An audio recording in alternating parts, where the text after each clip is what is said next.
American Timelines is a member of the Queen City Podcast Network. Find out more at queencitypodcastnetwork.com. So now I'm obsessed with time. Come on, tell me about the time. Had it all in my hand tonight. Had the time of my life. When the words all come down like blues on Tuesdays gone. Welcome to another episode of American Timelines. I'm Amy and that's Joe.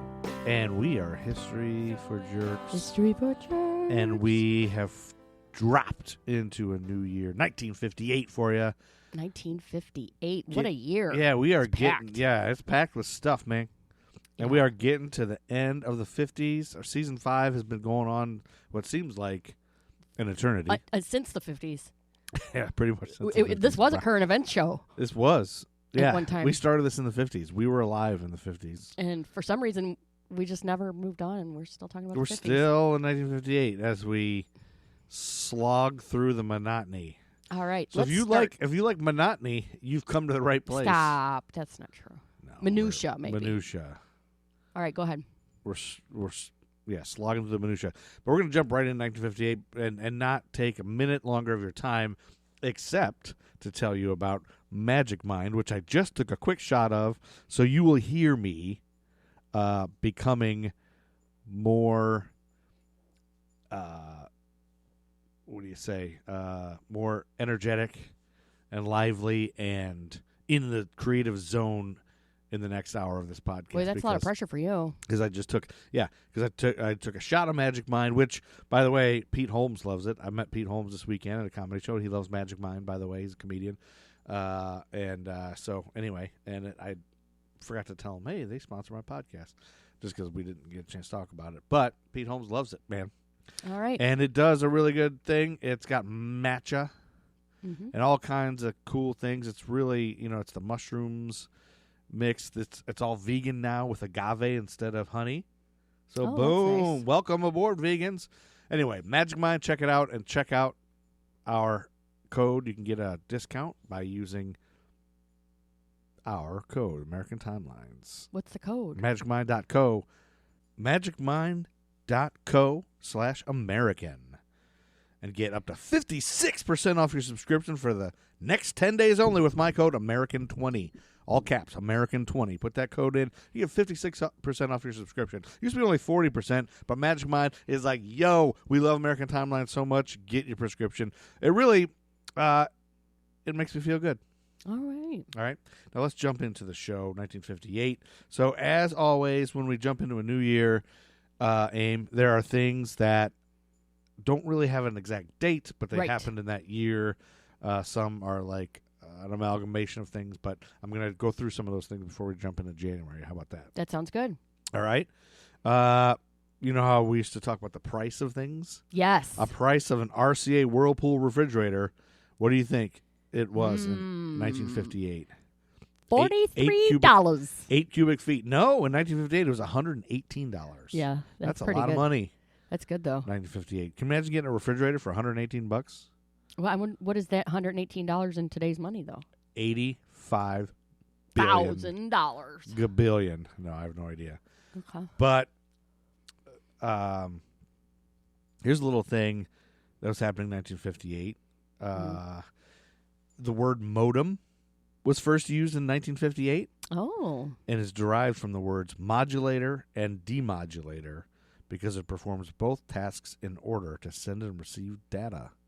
Okay. You believe they had a modem back in 1958? No, that's crazy. I didn't know that was a thing. In 1958, sparrows were suspected of consuming approximately 4 pounds of grain per sparrow per year in China. Oh. And so sparrow nests were destroyed. Aw. Eggs were broken and chicks were killed. Millions of people organized into groups and hit noisy pots and pans to prevent sparrows from resting in their nests, with the goal of causing them to drop dead from exhaustion. Oh, my God. And yeah, isn't that a weird? In addition to these tactics, citizens also simply shot the birds down from the sky. And so what the campaign did was it depleted the sparrow population because they were seen as a pest. pushing it to near extinction within China. Yeah. Now, some sparrows found a refuge in the extraterritorial premises of various diplomatic missions in China. The personnel of the Polish embassy in Beijing denied the Chinese request of entering the premises of the embassy to scare away the sparrows who were hiding there. And as a result, the embassy was surrounded by people with drums. So people are just trying to really get rid of these sparrows to help the crops, because they were in eating this big competition. China was with other communist countries to produce the most crops. Right. After 2 days of constant drumming, the Poles had to use shovels to clear the embassy of dead sparrows. Jeez. So that was the thing that killed them. And so the effects of this, by April 1960, Chinese leaders changed their opinion in part due to the influence of ornithologist So Hin Shang, who pointed out that sparrows ate a large number of insects as well as grains. Yeah. So while the campaign ecosystem. Was meant to increase yields, concurrent there were droughts and floods, which also ruined crops. But as well as the lacking sparrow population. And then the insects eat all the grain. Yeah, so it decreased rice yields. In the same month, Mao Zedong ordered the campaign against sparrows to end. Sparrows were replaced with bedbugs, as the extermination of sparrows had upset the ecological balance, which subsequently resulted in surging locusts and insect populations that destroyed crops due to a lack of a natural predator. And then they found the bedbugs eat the crabs. Yeah, there's probably a problem with bed bugs. With no sparrows to eat them, locust populations ballooned, swarming the country and compounding the ecological problems already caused by the Great Leap Forward, which I'm going to talk about in a little bit, including widespread deforestation and misuse of poisons and pesticides. Yeah. So there's locusts everywhere because they killed all the sparrows. Duh. And so this ecological imbalance is credited with exacerbating the Great Chinese Famine, which is also in part due to the Great Leap Forward, which I'm going to talk about in a little bit. Do you know what the Great Leap Forward is? I'm trying to think. I don't. I'll talk to you about it in a little bit. But the Chinese government eventually resorted to importing 250,000 sparrows from the Soviet Union to replenish their population. Oh, my God. Isn't that crazy, that whole thing? Jesus Christ. And then the Soviet Union had a locust problem after that, probably. Maybe. I don't know. Maybe they had just had some to spare. Some sparrows to spare? Can you spare a sparrow, my friend? The internationally recognized peace symbol, the symbol for peace, it was designed in 1958. Did you know that? Oh, isn't that nice? You want to know who designed it and why? Sure. Gerald Holtham. Mm-hmm. He designed the logo for the Campaign for Nuclear Disarmament. Sweet. He was a professional designer and artist and a graduate of the Royal College of Arts. He was a conscientious objector who had worked on a farm in Norfolk during the Second World War. And he explained that the symbol incorporated the letters N and D for nuclear disarmament in there. But he later wrote to Hugh Brock, editor of Peace News, explaining the genesis of his idea in greater, more personal depth. He said, "I was in despair, deep despair. I drew myself, the representative of an individual in despair, with hands and palms outstretched outward like this and downwards in a manner of Goya's peasant before the firing squad. And then I formalized the drawing into a line and put a circle around it. So it's like a guy with his arms spread out, which I never knew why. Yeah, I never thought about that either. But now you know. Now you know why the symbol means peace and what the heck it is. Also, 1958, the guitar that Marty McFly played in Back to the Future in 1955 is inaccurate because that guitar wasn't created until 1958. Oh. So they fucked up Back to the Future, and they owe us all an apology. Yeah. So nobody stop until you get an apology. Nobody stop rocking. Nobody stop rocking with that guitar, that Gibson guitar. Did you know, you want to guess what year the 50-star American flag showed up? 1958. Right. Yes. Yeah. According to UnitedStatesFlag.com, the story of the 50-star flag is an intriguing tidbit of American history. Yeah. It begins with the impending statehood of Alaska and Hawaii. Or colonization, should we say? I guess. Because Hawaii had a queen and everything. Well, they both became states between 1898 and 1912. Yeah. Or territories. In Territories. 1916, the first official statehood bill for Alaska came before Congress, and 3 years later, the bill for Hawaii followed. Statehood legislation was brought up year after year for both territories, but by 1958, it seemed only Alaska would gain statehood, right? Mm-hmm. So it should have been only 49 states. Yeah. And so flag makers began designing 49-star flags, anticipating that Alaska was going to be a new state. Yeah. But meanwhile, 17-year-old Bob Heft, a fucking genius, he decided to create a 50-star flag for his high school history project because he was wise beyond his fucking years, this kid. Yeah. Heft had an ongoing interest in flags and politics. He loved flags. He was a flag-loving motherfucker. He concluded that President Eisenhower, who was a Republican, would want to add Hawaii shortly after the addition of Alaska, since Hawaii was predominantly Republican and Alaska Democratic. Ah. You know what I'm saying? Yeah, So balance he it. wants to get some more Republicans up in here. Balance. So Heft used his Yeah. mother's sewing machine. His mom, his hot mom probably, had a sewing machine and a hot iron to add a new blue Canton and 100 hand-cut stars. He spent a lot of time on this. Yeah. 50 for each side to the field of an old 48-star flag. With a yardstick, he was able to place the stars in a proportional pattern. After 12 grueling hours working on this flag, it was sewn and pressed. He handed the project in to his history teacher. His history teacher was no other than a guy named Stanley Pratt. Beautiful Stanley Pratt with a beautiful body. He first asked Heft where he got his crystal ball, referring to Heft's presumption that Alaska and Hawaii would both be added to the Union. Right. He then commented that if this design is accepted by Congress, he would change Pratt's grade from a B- to an A. Oh. And Heft was up for that challenge. He said, God, that kid I'll worked that hard on it. Yeah, He was going to give he him a was B gonna give him minus. a B-, yeah, because he's like, there's too many stars, you idiot. And you know, Heft was like, I'm taking this challenge, motherfucker. So he sent the flag to Ohio's governor, and then he gave it to Congressman Walter Henry Moeller. Heft asked Moeller to store the flag until there was a need for a 50-star flag. He was like, yeah, whatever, kid. And then in January of 1959, Alaska was admitted to the Union. Oh. And July 4th of that year, the 49-star flag became official, but it was short-lived. By the end of August, Eisenhower signed a proclamation adding Hawaii to the Union, Yep. as Heft had predicted. Congressman Moeller brought Heft's flag to the design committee, where Eisenhower himself selected the flag to become the national emblem. And on July 4th, 1960, Heft and Eisenhower stood together, both completely nude, in Washington to watch the first 50-star flag be raised. Except they weren't nude. That's the only part that's not true. I think, yeah. So there you go. This little kid designed it. I had no idea. That's pretty cool. Yeah, not many people know that. So you do a little trivia switcheroo. Like, hey, do you know who made that flag? And everybody will say, Betsy Ross. And you'll say, no, you idiot. Right. Because it didn't happen until 58. Well, another thing that happened in 1958, did you know that there was a cha-cha championship, dance championship of the cha-cha in No. 1958 in Hong Kong?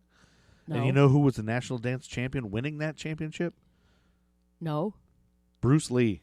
Oh. Yeah, he was a national Cha-cha cha-cha dancer? champion. That's pretty cool. I bet most of you didn't know that. If you're listening to this podcast right now, wherever you are, if you didn't know that, stand up and scream. I didn't know that Bruce Lee was a cha-cha championship. Wherever you are, if you're at work, I don't care if you're in an office, I don't care if you're in a car, pull your car over to the side of the road, get out, take your shirt off, and yell that. I did not know that. I did not know that. That's weird, wild stuff. Okay, kitchens are a lot cleaner in 1958 thanks to the introduction of a new product called Mr. Clean. Mr. Clean, Mr. Clean. Did you know that in 1998, People magazine called Mr. Clean one of the sexiest men alive? Oh, come on. Isn't that dumb? Yes. Well, I mean, he's probably one of the, most popular mascots I'd like to fuck. He's a MILF. Wouldn't you rather fuck him than Lucky Charms? Or that goddamn honeybee? I'm Snap, gonna go Snap, with Crackle, and Pop or Mr. Clean? Who'd you rather bang? I'm gonna go with Mr. Bubbles. Oh, you want to just put That bubble All that over made your- of pink bubbles. it all over your... Maybe Mr. Peanut. Yeah, that guy's hot.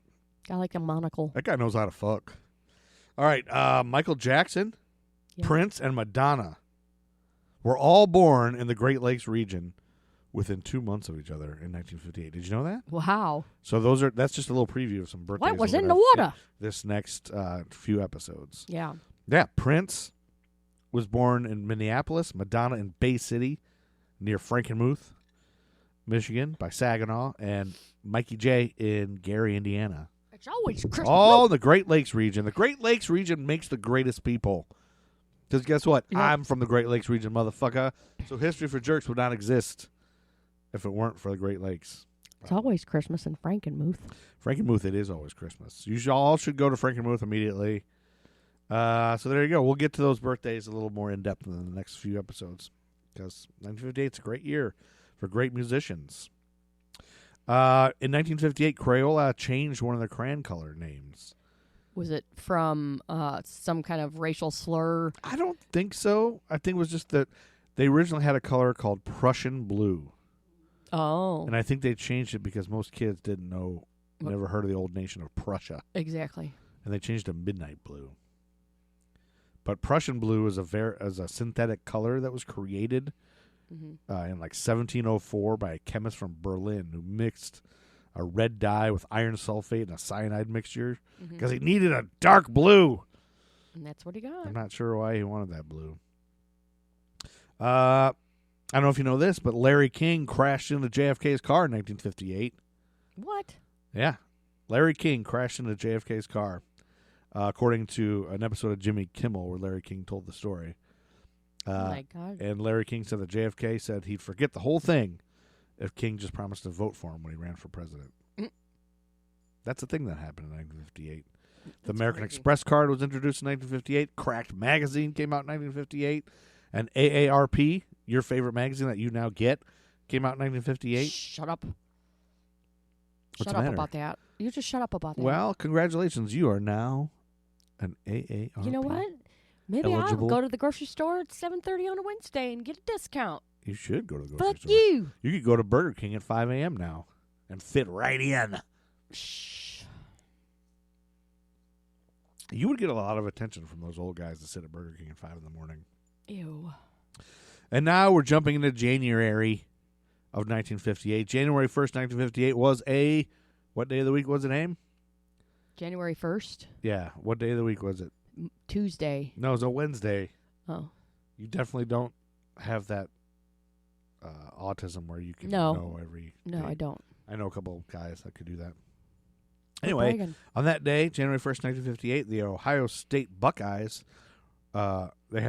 they ranked number 1 in college football in the final coaches poll by the USPI in the 1957 season, and they defeated the University of Oregon Webfoots. Ooh. Oregon. That's got to be a racial slur. Yeah, I think that's why they changed to the Ducks now. Yeah. I mean, I don't know what it is, but I I, think don't it's know like what nationality It's probably it's making Native fun of. Native American thing, wouldn't you think? A webfoot? I don't It's a know. duck. Oh, duck's a webfoot, right? Yeah. Anyway, they beat the Oregon Webfoots, the Pacific Coast Conference champions, but they were ranked number 17. Ohio State won 10-7 in the Rose Bowl before a crowd of over 98,000, Pasadena, California. 98,000? 98,000 people. Jesus. Can you imagine the traffic? That's all I can think about is the traffic getting out of there. Oh, that's a lot of traffic. And that's the same day that Grandmaster Flash was born. Awesome. Stage name Joseph Sadler. Stage name for Joseph I was gonna Sadler. say. He was a Barbados-born American hip-hop music recording artist and rock and roll Hall of Fame inductee. He was born in Bridgetown, Barbados. Are you a big fan of Grandmaster Flash? I'm trying to think of his song that I know. You want me to Yeah, you do it. You know him. tell you? Yeah. What is it? I'm having trouble. You have trouble remembering? Yeah. It's Grandmaster Flash and the Furious Five is who he's... Oh. The Message, you would know. It's got a lot. Any Grandmaster Flash song just has... there's a lot of lines that people have stolen over the years. He's one of the original guys. He's considered one of the pioneers of hip-hop. Yes. DJing, cutting, scratching, and mixing. They were inducted into the Rock and Roll Hall of Fame in 2007. Oh, good. The first hip-hop act to be honored there. How about that? God, it took till 2007 for them to put hip-hop Yeah. in the Rock and Roll Hall of Fame. Yeah, That's you really remember fucking you remember sad. racism? Yesterday, today, every day. January 4th, Not that I 1958. experience it, but that I know it exists. You're That's what aware I'm of trying to it. say. I'm aware of it. You're aware of it, and we don't like it. No, We don't agree with I it. don't care for it. January 4th, 1958 was a Saturday, and Sputnik 1 had been launched 3 months earlier. Don't tell the story about the dog again. That was Sputnik 2. Well, that was too sad. But at this point, I made Ryan fast forward through that part. you did. The Sputnik 1, which had been launched in October of 1957, was the first man-made satellite in history, fell out of orbit and burnt up upon re-entry into Earth's atmosphere Oh. on January 4th. Nobody was on there? Nope, nobody was on there, I don't think. Oh, good. Maybe some bugs or something. Bless you. Are you okay? Yes. I'm going to skip that. January 5th, 1958 was a Sunday. Bellevue Baptist Church, now a big mega church in Memphis, Tennessee, became the first church in history to televise its services live using its own equipment. Oops, sorry. You gotta silence that phone. Sorry. Okay, sorry. Monday, January 6th, 1958, a U.S. Navy Mercator patrol bomber with 12 crews crashed into a neighborhood in Norfolk, Virginia. Norfolk? When its engines failed during its approach to the Norfolk Naval Air Station. 4 of the servicemen on the plane were killed, and although 3 cottages at the intersection of 22nd Bay and East Ocean View Avenue were destroyed, the occupants sustained only minor injuries. Oh. The television game show that same day, the television game show Dotto, hosted by Jack Nars, premiered on the CBS television network in the U.S. with a premise of general knowledge, quiz, and connect the dots mixed together. The show, along with its primetime version, which premiered on the rival NBC network in July, was abruptly canceled after its last episode on August 15th. Soon afterward, Dotto was among the shows identified as providing answers in advance to some of the contestants. So Cheaters. They were cheating. God, can you imagine you had like 2 choices of what to watch back then, and one of them was a Connect the Dots game show. Jesus Christ. Well, you want to watch Dotto tonight? I guess. Nothing else to There's do. nothing fucking else to do. What else you going to do? You can't do anything else. You Nope. can't play Sudoku. Nope. Can't play Marvel Snap on your cell phone. If I went back in time and said, hey, I'm going to play some Marvel Snap on my cell phone, they'd be like, what are you fucking talking about? Get out of here. What are you on? What are you on about? What are you on about, they'd say. January 9th, 1958 was a Thursday. And after eating a final meal of steak and then smoking 6 cigars and spending his last evening reading newspaper clippings about himself, Elmer Trigger Burke, 40 years old, American bank robber and contract killer, was executed at Sing Sing Prison, according to the New York Times. Oh, wow.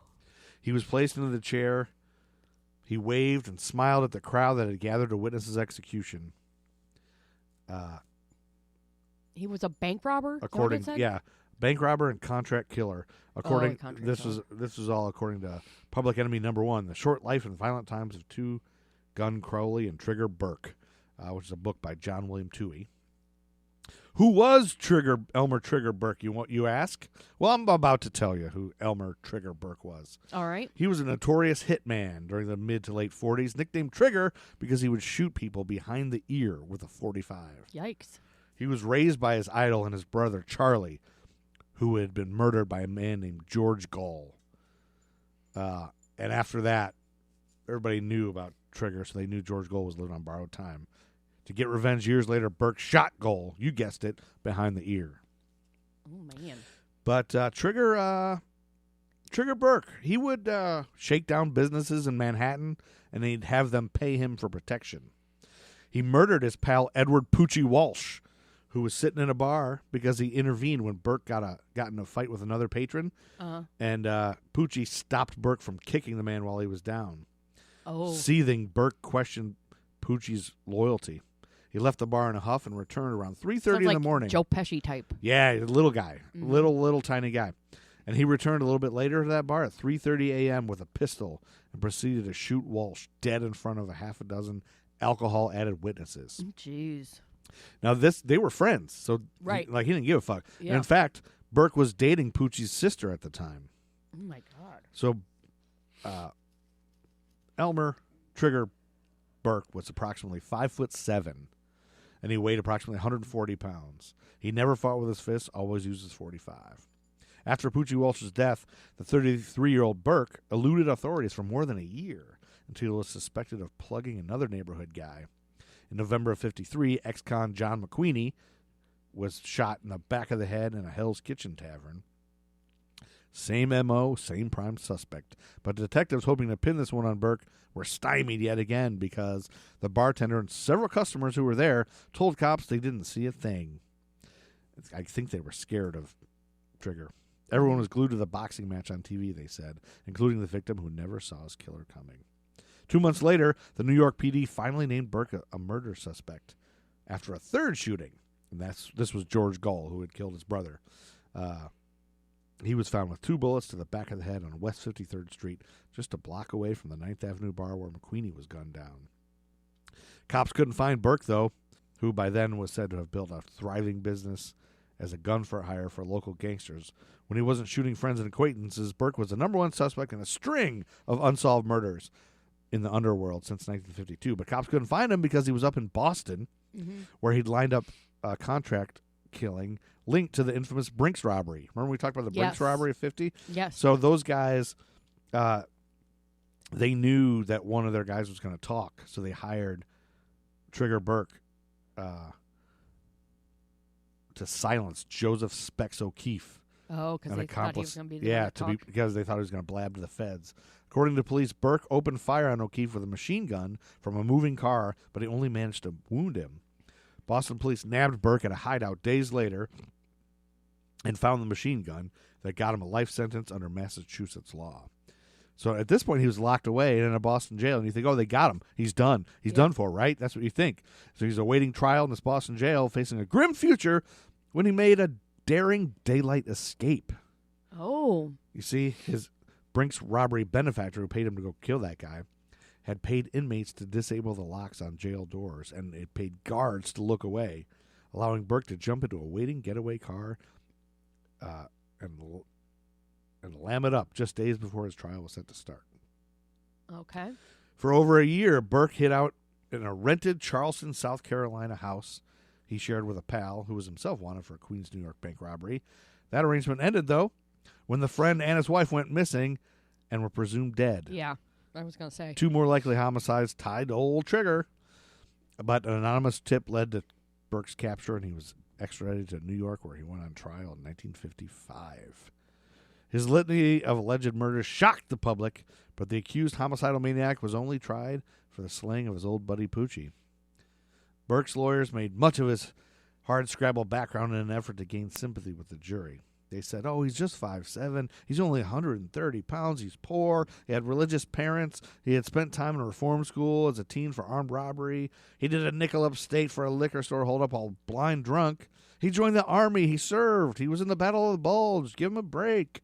Yeah. Yes, his attorneys argued he was a bad boozer with a terrible temper, prone to blackouts when he overindulged, but he was nowhere near the ruthless hitman the police and press made him out to be, and there was no way he would hurt an old pal like Poochie.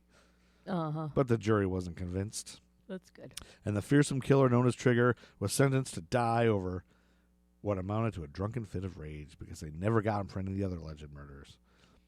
And so he died on January 9th, 1958, after those 6 cigars. Wow, that's a According to the way to Daily go out. News. Yeah. Yep.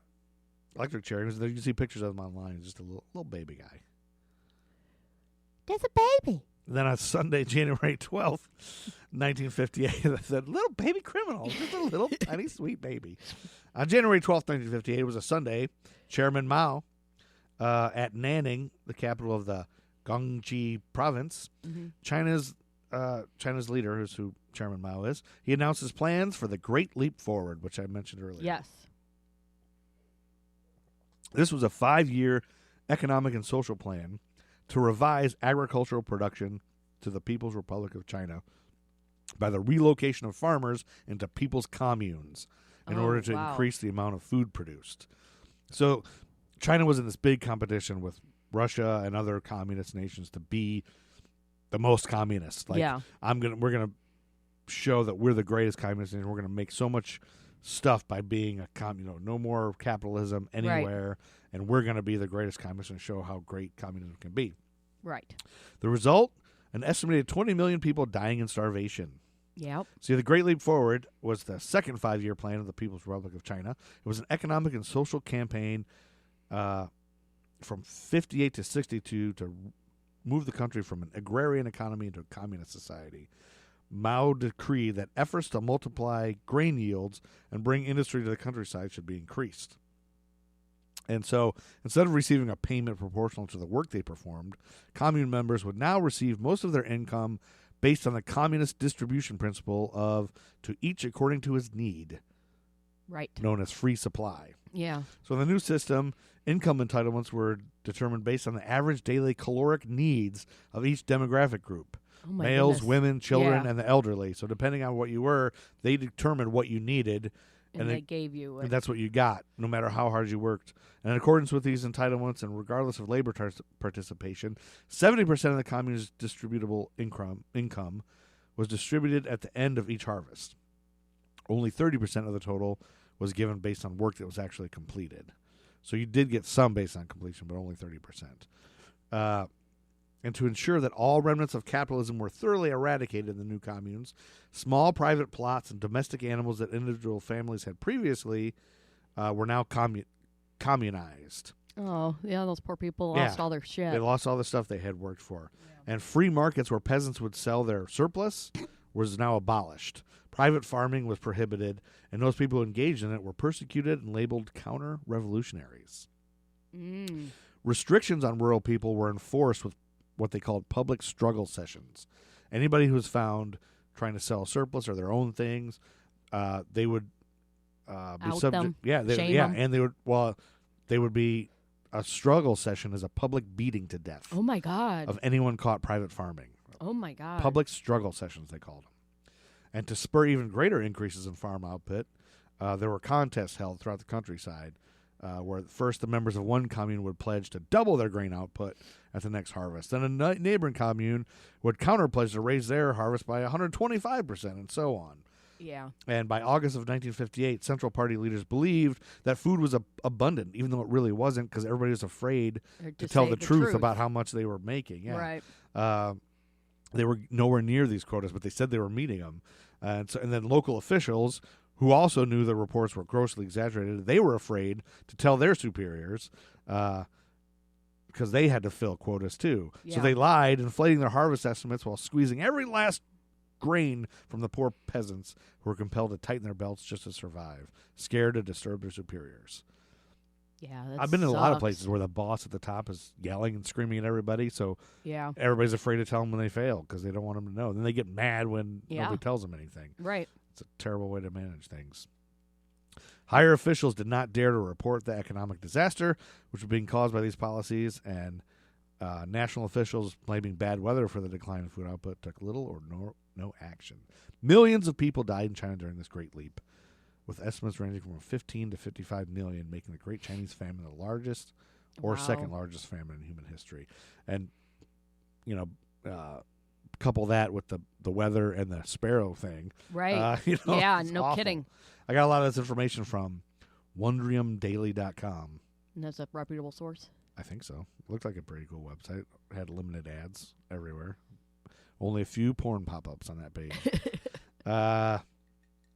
That's the same day that the 2-point conversion in college football was approved in the cares? U.S. by an 11-0 vote. You don't even know what that is, do you? Maybe I do. Maybe I don't. It was one of the committee members who voted for it, athletic director Fritz Chrysler of the University of Michigan, University of Michigan. He commented after the meeting in Fort Lauderdale, "It's a progressive step which will make football more interesting for the spectators," adding that the rule will add drama to what has been the dullest, most stupid play in the game, the extra point. The extra points are I'd dumb. say pretty much every point in the game is the most stupid. Hey, you back off football. And then Monday, January 13th, 1958, the Metropolitan Opera in New York, conductor Pietro Cimara suffered a stroke and toppled from his podium shortly after starting the second scene of Giuseppe Verdi's La Forza del Destino. Oh, bummer. So you know what happened then? What? Violinist Walter Hagen came out of the orchestra and continued conducting the score, working from memory without interruption. Really? Yeah, I don't care if you have a stroke and fall over. That opera's got to keep going. Yeah. Hagen conducted for the remaining 8 minutes of the scene and then was replaced by former conductor Kurt Adler. Because Kurt Adler's a bad motherfucker. Shut your mouth. I'm just talking about Kurt Adler. We should Google what Kurt Adler looks like. January 15, 1958 was a Wednesday, and Challenge Records released a popular instrumental, with the exception of one word. Say what? Challenge Records released a popular instrumental, but it's an instrumental except there's one word in the song. And that one word. And the one word is tequila. Yes! How'd How'd you know that? I'm just thinking of a song from this time that was an instrumental. And Written that's by pretty much it. Daniel Flores and recorded by the Champs. It was either that or Wipe Out. And I think Wipe Out. I guess they do only say Wipeout. I think Wipe Out is in the later on. Later on, yeah, 60s. Well, initially marketed as a B-side of a 45 RPM record of a song called Train to Nowhere, Tequila would quickly become the best-selling song in the U.S. after being played by a disc jockey in Cleveland. Pee Wee Herman and those big white shoes. Yeah, that's all I think about is Pee Wee. Yeah. It reached the number one spot on the Billboard magazine's Hot 100 chart for the week ending March 28th. And then, of course, Pee Wee Herman made it huge. Yeah, he did. I'll never get that. See, Oh, my God. Hear that song? Yep. It was so goddamn funny. Bless Pee Wee Herman. Large Marge. She died. What about her? What does that have to do with... She died. God, what was it? There was something I saw on Large Twitter Marge or died? something that Large Marge, it was the anniversary of when Large Marge supposedly had died or something. I don't know. I don't fucking remember. Never mind. Oh, because in the movie they talk about They talk because about she her. was dead. They show her She was a ghost. tombstone and I see, right. or her memorial or whatever. Saturday, January 18th, I got a racist story. You ready for a racist story? But it ends good. This one ends good. with the oppressed people winning. All right, let's hear it. So I got this from Brandon Weber, a contributing writer for NativeAmericanToday.com. Okay. And I don't know if you know this. Have you ever heard of Maxton, North Carolina? No. Well, there's a historical marker in Maxton, North Carolina to commemorate this event that became known as the Battle of Hayes Pond. God, that sounds familiar, but I don't. Maybe you've heard of it. I'm not going to pretend I've like I never know heard of it. this. The Lumbee tribe of North Carolina had fought long and hard for tribal recognition and respect. Yeah. They had 55,000 members. It was the largest tribe east of the Mississippi and the ninth largest in the nation. But while the tribe was recognized by the state of North Carolina in 1885, the federal government dragged its feet on official recognition until 1956. That's terrible. And even then, stopping short of full recognition. So in 56, Ku Klux Klan act. I always thought it was the Ku Klux Klan. I know it's Ku Klux. It's Ku Klux Klan. In 1956, they had activities in the area, and they'd already been ratcheting up in the wake of the 1954 Supreme Court decision. You know, we talk about those guys are all over that shit, being assholes. Yeah. After the recognition of the Lumbee in North Carolina, the Klan wizard James W. Catfish Cole, noted piece of shit, launched a campaign of terror against the tribe, questioning its indigenous status and telling the Greensboro Daily News, "There's about 30,000 half-breeds up in Robeson County, and we're going to have some cross burnings and scare them up." Cole and other members, and you can see pictures of Cole online. He looks like a fucking piece of shit. Piece of shit asshole. Cole and other members of the KKK accused the Lumbee of being mixed-race people who were intermingling with African Americans and whites, and called for a massive Klan rally of 5,000 members on January 18, 1958, at Hayes Pond. The purpose was to remind Indians of their quote-unquote place in the racial order. And so that month, Klansmen started distributing a flyer to organize the gathering, saying, "Hear the Klan Clud speak on why I believe in segregation," the flyer announced. I guess a Klan Clud is a chaplain, a Klan chaplain. It's called a Klan Clud, which I didn't know that. In the days leading up to the rally, crosses were burned in front of at least two homes, one belonging to a Native American family that had recently moved into a white neighborhood, and the other to a Lumbee woman who had been rumored to be dating a white guy. A caravan with loudspeakers drove through town to drum up support, hurling racial slurs. Jesus. Fucking pieces of shit. As evening settled on Saturday, January 18th, though, the Klansmen had prepared for the rally in a large field with loudspeakers, a cross to be burned, and a large banner. It was going to be a good old love and hate rally. But in the end, only 50 to 100 supporters showed up. Oh, good. So Cole, who was from South Carolina, misunderstood the racial dynamics in Lumbee territory and the extent to which the tribe, which had been struggling for sovereignty for decades, was prepared to defend its motherfucking self and other indigenous people. So before Cole could even begin his prepared speech, more than 500 well-armed men, Lumbee people, as well as members of the Tuscarora and Coharie tribes began to emerge from the surrounding dark. He was accosted on the makeshift stage by one of the members of the tribe. A shoving match ensued, and one tribal member shot out the solitary floodlight that they had. Nice. Others began shooting rifles into the air to disperse the crowd. You didn't know exactly what you were going to do when you got there, but you were excited about going, remembered one Lumbee, Ray Little Turtle. Despite both sides being armed, there were 0 fatalities and good. no serious injuries. Knowing their neighbors were prepared to fight to the finish, the Klansmen fled in all directions, with Cole leaving his wife behind, of course. Of course, yeah. But the Lumbees reportedly helped Mrs. Cole push her car out of the ditch where it had gotten stuck during the panic. Because who's the better fucking Right, people? exactly. 1 year later, she divorced her husband, Good. courtesy of the Fayetteville Observer. We had to do what we had to do, Lumbee member Lee Ansel Maynor, who was 33 at the time of the rally, said at the reunion event in 2016 that they had. If we hadn't done it, they would have soon been in our front yard. Yes, that's right. Local law enforcement showed up after the altercation had taken place, of course, but by then the field was clear. The Lumbees gathered up, discarded robes and rally banner, and marched back into Maxton to celebrate, which included burning Catfish Cole in effigy. So that yeah. was a win. Good. People. And that's the same day that Willie O'Ree became the first black player in National Hockey League history when he debuted for the Boston Bruins in a game against the Montreal Canadiens. Is he pretty much like the only black player ever? No, there's been more. Oh. I've never seen any. Not a lot. I mean, I don't watch hockey, so maybe that's why I've never seen any. I've really never seen a lot of white ones either. Yeah, I don't really. I watch hockey for the fights. And then that brings us to another birthday. Amy hates birthdays. Amy hates birthdays. Which I forgot to look up the school for this guy, Darn. unfortunately, and the notable alumni. Oh, you don't have to right now. But we have born on January 20th, 1958, an American actor widely known for his role of Lance Cumson, the irresponsible grandson of Angela Channing, played by Jane Wyman in Falcon Crest. Do you know who it is? Lorenzo Is Lamas. born, yes. Lorenzo Lamas. Lorenzo Lamas. Who is most macho? Who is más macho? ¿Quieres más macho? Lorenzo Fernando Lamas? Lamas or Ricardo Fernando, Montalban? his father, yeah. He was born in Santa Monica, California, the son of Argentine actor Fernando Lamas Yeah. and Norwegian-American actress Arlene Dahl.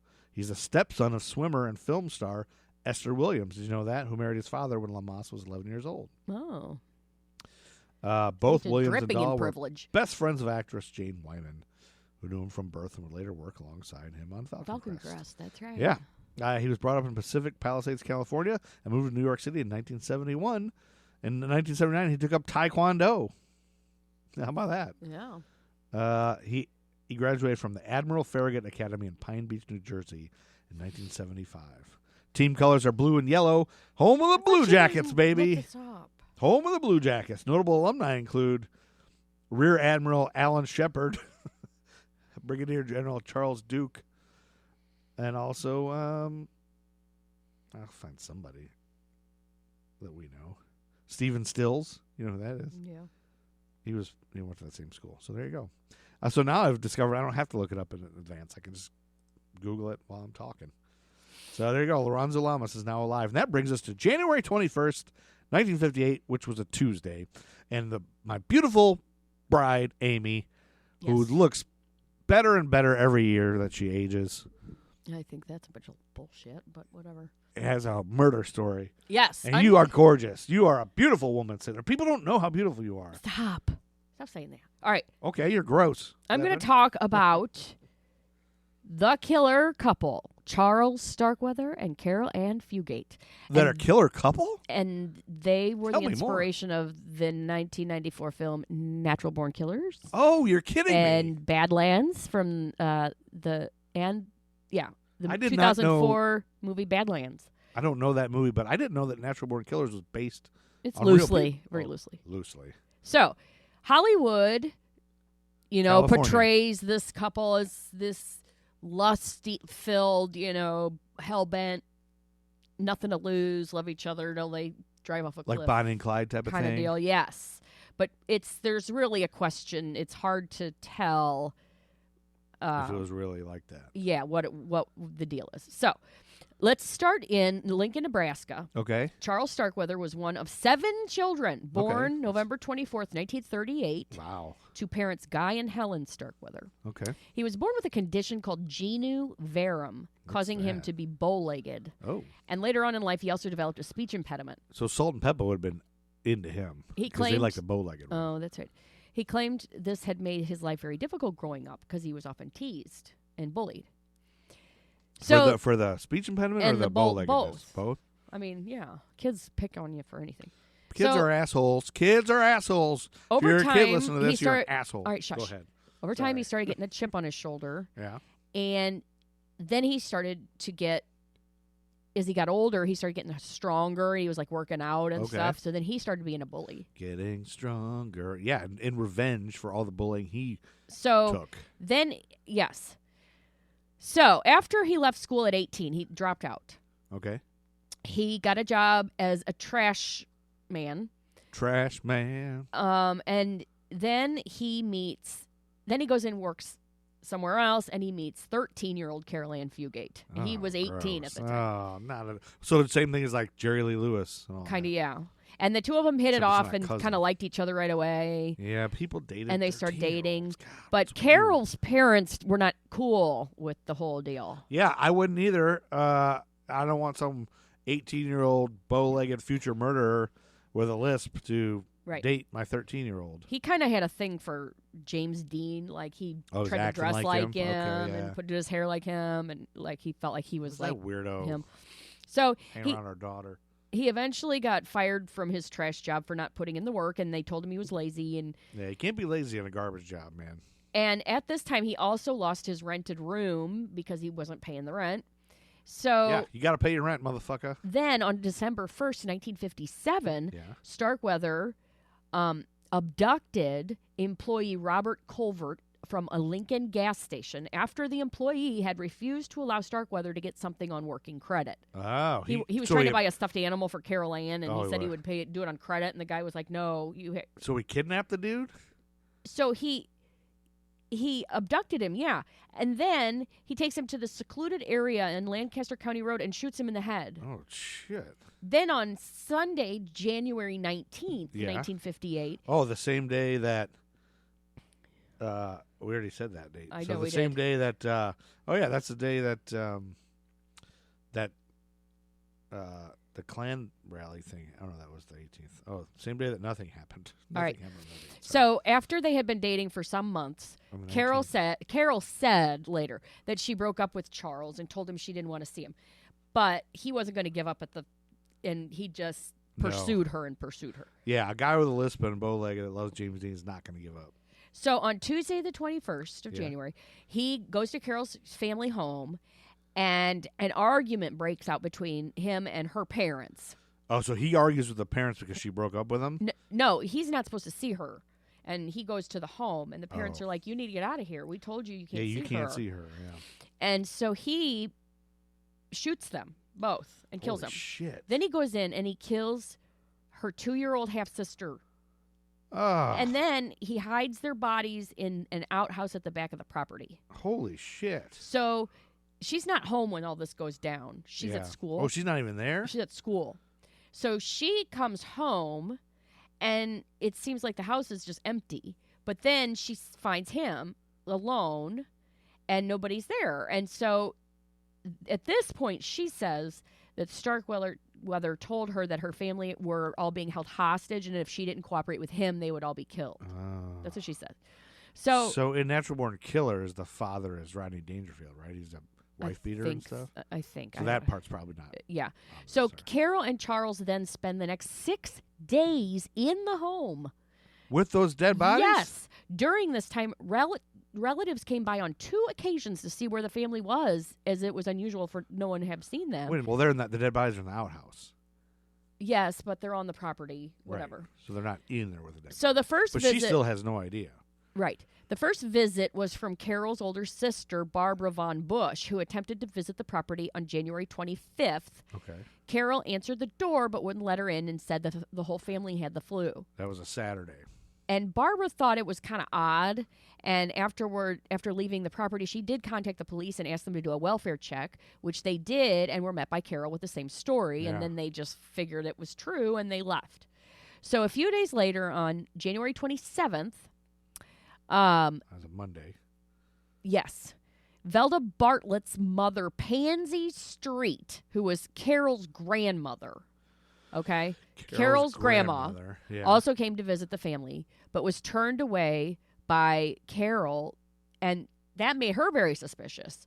So she also contacted the police, Yeah. and then detectives were called Do another to welfare investigate. check, yep. So then when they arrived, they see that she had placed a note on the front door saying the family was sick and Oh. signed it Miss Bartlett, which was her 2-year-old sister's name, not hers, which is Miss Fugate. That's weird. And the body's got to be stinking at this point. Right. In the outhouse. The door read, the note on the door read, "Stay away. Everybody is sick with the flu. Miss Bartlett." Huh. They knocked a few times but got no answer, so they looked for other ways to gain entry. By the time they gained access to the Bartlett property via a window, Charles and Carol were gone. Oh, they weren't even there. The bodies of her family were discovered later that evening by a family member checking the back of the house, as the police had not checked the backyard. Ugh. They found the body of 57-year-old Marion Bartlett in a chicken coop wrapped in old rags. Ugh. Nearby in an outdoor toilet, they found the body of 35-year-old Velda, also wrapped up. Damn. Marion and Velda had died of small caliber bullet wounds to the head. The remains of Betty Jean, Marion and Velda's 2-year-old daughter, were found in the outdoor toilet, placed inside a cardboard box. Betty Jean had a skull fracture. Oh. The investigation and hunt for Charles Starkweather and Carol Fugate had begun. Charles and Carol left the property on January 27th, it's believed, shortly after her grandmother had left, and then they headed 20 miles east of Lincoln towards Bennett, Nebraska, to the farmhouse of 70-year-old August Mayer. He was a family friend. Okay. So they went to his place. Starkweather shoots him dead that same Whoa. day after they had a disagreement. That's uncalled for. So then they spent the night at his house, and the next day hitched a ride with 2 teenagers, 17-year-old Robert Jensen and 16-year-old Carol King, after Charles and Carol's car got stuck in the mud. That is not the same Carol King that's the singer, because she's probably not born yet. So There then she is. Starkweather, these people, they get a ride with these other kids. Starkweather holds them at gunpoint once Ugh. he's in the car, telling them to go towards the Myers farm. Okay. Both were shot and robbed. Carol King was stabbed multiple times in the stomach and groin Shit. area, Jeez. left naked from the waist down. There were no Whoa. signs of sexual activity, Ugh. but other reports said that he tried to rape her, but he couldn't Jeez. for some reason. So they took Robert Jensen's car and fled from Bennett to the home of. I mean, where would you even fit in that rape with all this? Like, where I would know, you even right? have time to even do that bit? So they take the car and they flee from Bennett to the home of industrialist C. Lauer Ward in a wealthy part of Lincoln. C. Lauer Ward. Okay. Starkweather knew about the area from his trash collection days. I can't imagine what Lincoln, Nebraska looked like in the 50s like this. Charles used his gun to threaten Lillian Fensel, the Ward's maid, to Okay. gain entry to the property. The only other person home at this time was Clara Ward, the wife. Okay. Both women were led upstairs. Mrs. Ward's body was in a bedroom on the floor. She was stabbed in the chest, back, and neck. Yikes. The Ward's maid, Lillian Fensel, was found in another bedroom. She had cuts on her arms and legs. She was stabbed in the chest and stomach. Both women were bound and gagged. Mr. Ward wasn't home during the murder of his wife and maid. He returned later that day and was subsequently killed shortly after returning home. Mr. Ward's body lay inside the front door. He had been shot in the left temple and the back on the right side and stabbed in the neck. Jesus. So Carol and Charles fled the property in the Ward's car, so they switched cars. now they're in another car. After robbing the house of small valuables, and they head west for Washington, where Starkweather's brother lived. Okay. While driving, Starkweather decided they needed to get a new vehicle, as he knew the one he was in would soon be on police radars. Noticing a parked car then on the side of the road by the turnoff to Yeah. the Ayers Natural Bridge, Charles stops the car and gets out, walks toward this car where Merle Collison, a 37-year-old salesman from Great Falls, Montana, lay napping inside. Oh, and this is going to be our hero, I can just tell. He's sleeping in his car. Yeah. Walking up to Collison, Starkweather tells him, "Get out." When he doesn't, Starkweather fires multiple rounds into the car. Oh. A bypasser, Joe Sprinkle, Joe Sprinkle going to say today? notices Charles and the 2 parked cars, so he walks over to offer assistance. Charles said he needed help with the emergency brake. As Joe Sprinkle approaches the car, he notices Merle Collison's body stuffed under the dashboard. Oh, shit. By the time he looks up, Starkweather has a shotgun pointed at his face. Oh, no. Thinking quickly, Sprinkle grabs the gun and Yes. starts trying to wrestle it from Starkweather's Go, grip. Joe Sprinkle! And then it's at this point, Natrona County Deputy Sheriff William Romer drives up. So he gets out to investigate, and a young girl comes flying out from Collison's car, running towards him, screaming that Starkweather was a madman and that he was going to kill her. Oh. Starkweather was already making his getaway Yeah. by the time Deputy Romer had a chance to react to what was going on. But Joe Sprinkle's fine, right? Starkweather had already begun to quickly drive away to evade capture. Yes, Joe Sprinkle's Okay. fine. Romer then radios for help, and his colleagues immediately set up roadblocks to try to stop Charles after Carol confirms Starkweather's identity. After Charles breaks through one of the roadblocks, a car chase ensues, eventually leading to Charles's car being shot at by police, forcing Man. him to slam the brakes on. Yeah. Eventually, he surrenders himself when put under direct fire and is brought in for custody for questioning and conviction. Damn. So initially, Charles admits everything. Yeah. He admits to all of it, and he claims that Carol was a victim, that he held her hostage. But later on, he changes his story multiple times, attempting to implicate Carol after he finds out she had turned on him. In his later statements, he claims she was a willing participant in the crimes. Really? Carol's statement of events hasn't altered. So she maintains to this day that she went along out of fear Yeah. and because she thought she was protecting her family who were being held hostage. Yeah. She claims she didn't know her family had already been killed until the evening that they were both arrested. It is noted on record that she was prescribed a sleeping aid by the doctor on duty while in custody because she wouldn't stop crying after learning about the death of her family and was allegedly inconsolable. Really? So maybe she really didn't know. There have been much debate over the years and in the court regarding Carol's role in the events of those 60 days. From May 5th to the 23rd, 1958, Starkweather's trial took place, and he was found guilty on one count of murder for Robert Jensen and sentenced to death. Was not tried for the other murders No? because he was executed at 9:45 Oh, a.m. so they on didn't June need to. 25th, 1959. Ah. Carol was sentenced to life in prison. Her trial took place from October 27th to November 21st, Yeah. 1958. She served 18 years and was released in 1976. Really? So it's hard to say, you know? Yeah, if she was really part of it or not. Like, I think then, like, women were so oppressed, and The fact that he changed his story so much and that she was consistent makes me think that maybe if she was really that inconsolable, like maybe even if she knew they were gone, maybe she hadn't, come to terms with it or something. yeah. I don't know. That's crazy. That's So a crazy story. That was that. Yeah. Wow. That's crazy. We a couple things we skipped on that January 22nd, the Wednesday that the day after. I only keep this because this is kind of notable. This is kind of for you conspiracy theorists out there.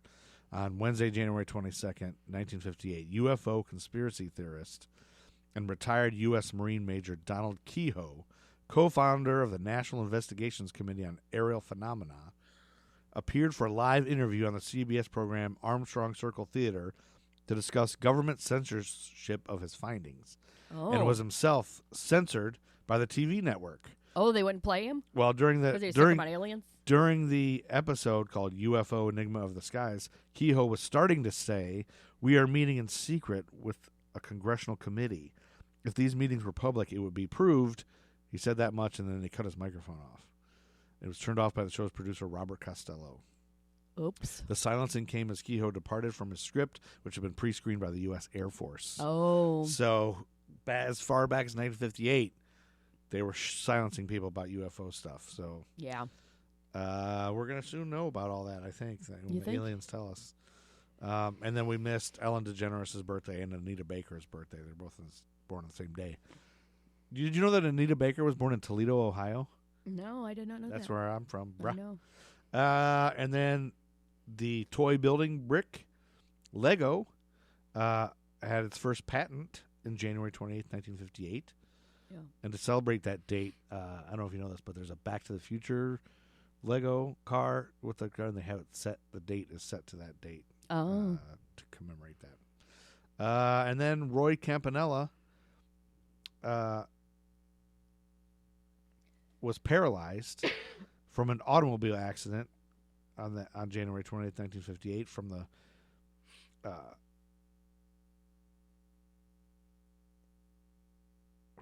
paralyzed. He was paralyzed from an automobile accident after his car hit a patch of ice, crashed into a telephone pole, and overturned near his home. Campanella, an African-American player in the Negro National League from 37 to 45, before being signed by the Brooklyn Dodgers in 48, partially recovered the use of his arms and hands through therapy and would be inducted into the Baseball Hall of Fame in 1969, but he would remain unable to walk, passing away in 1993, sadly.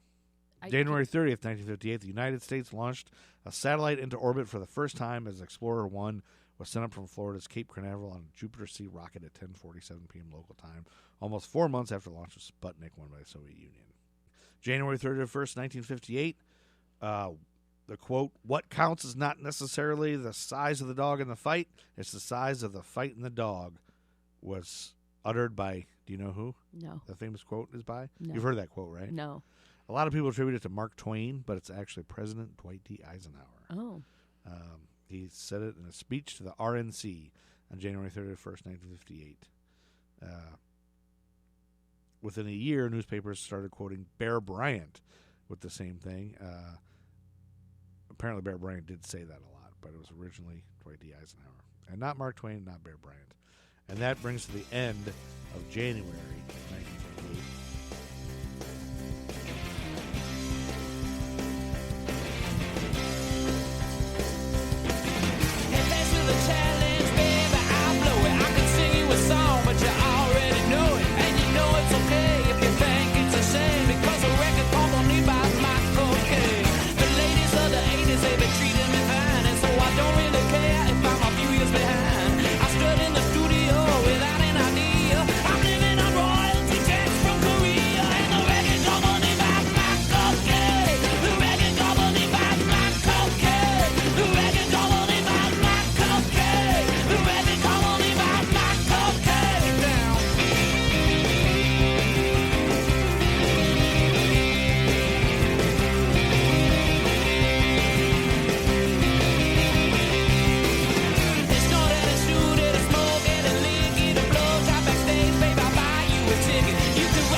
Matt Truman Ego Trip is the greatest band of all time.